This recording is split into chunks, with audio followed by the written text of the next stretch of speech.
She asked me, how do you write black beautiful? And I honestly did not have an answer for her.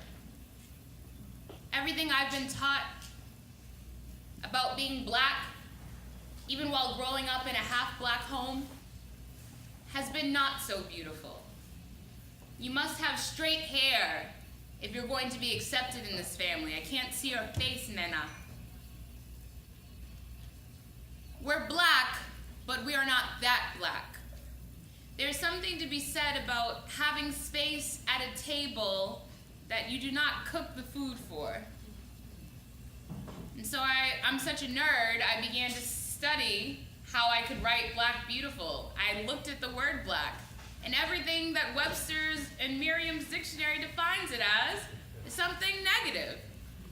So thank God I have poet friends like Aldo Tambellini, who was like, black is the beginning, DiDi. And I was like, oh shit, you're right. So, I was still stuck though. Like, I'm 32. I've had 32 years of this conditioning that black, I gotta juggle it. You know what I'm saying? I can't wear braids to work, right? This is a new me, right? No one's ever really seen me in braids. I can't wear braids to work because it's considered unprofessional. And what does that mean? Wherever I came from, everyone had braids. Everyone let their hair come out their head the way it was supposed to. You know, you have young activists now, these elementary and middle school young ladies who are like, this is my hair. You cannot tell me what to do with my hair. And so, still struggling with it. And you will never guess who helped me write this poem. It was not a black person. It was none other than Megyn Kelly.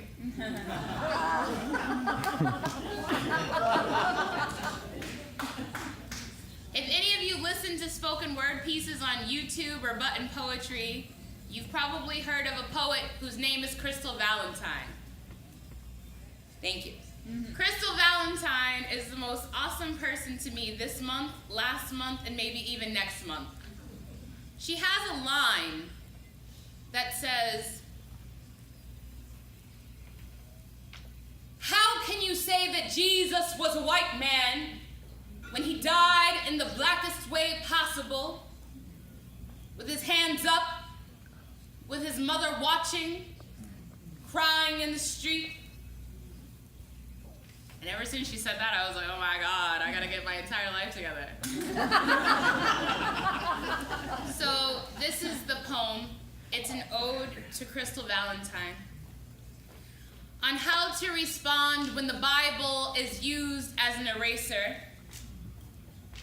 For when the news reporter says that Jesus is white,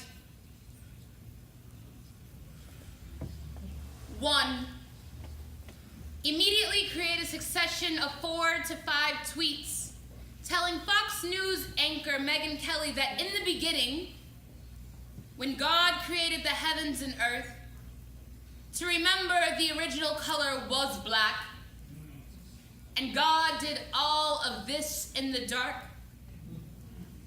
Remind her how the sun and constellations are more like throw pillows on the softest leather onyx couch, too.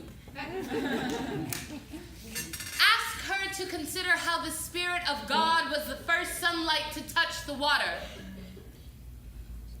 How he experimentally set darkness apart from light to see how it would react in its new environment. In response to my Google search images that depict the Christ as being white, the lens should read that God created Adam to see what would white do if it could walk and think on its own 2 feet.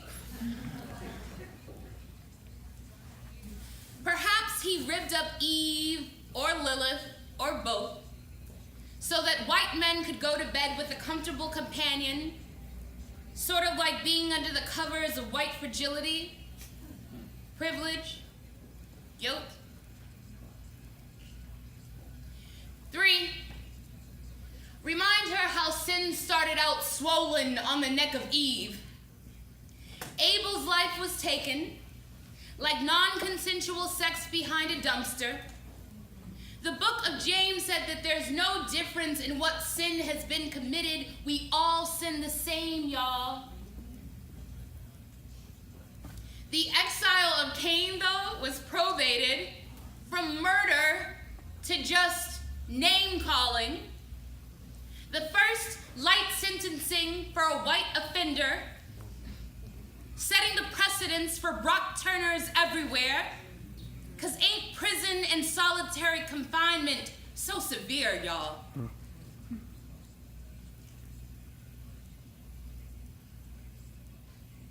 Four, remind her how he sent the flood to wash his first mistake away. Look, do you see how the stars actually interrupt the night sky? Under a different meniscus, black illuminates the Milky Way. The way butterflies rest easy on the dark side of poetry, because isn't that the best side, y'all? 5, conclude Megan's lesson with the following. Tell her that the unabridged version of any religion remains locked away in our hearts chained. Like, remind her that in Joel chapter 2, verse 6, that when people are in anguish, pale contorts. Like the color black runs away, sort of like the enslaved slaves ran away north to freedom, Megan? And how ironic is it that in Revelation chapter 6, the white horse was made to conquer, the red horse was made for war,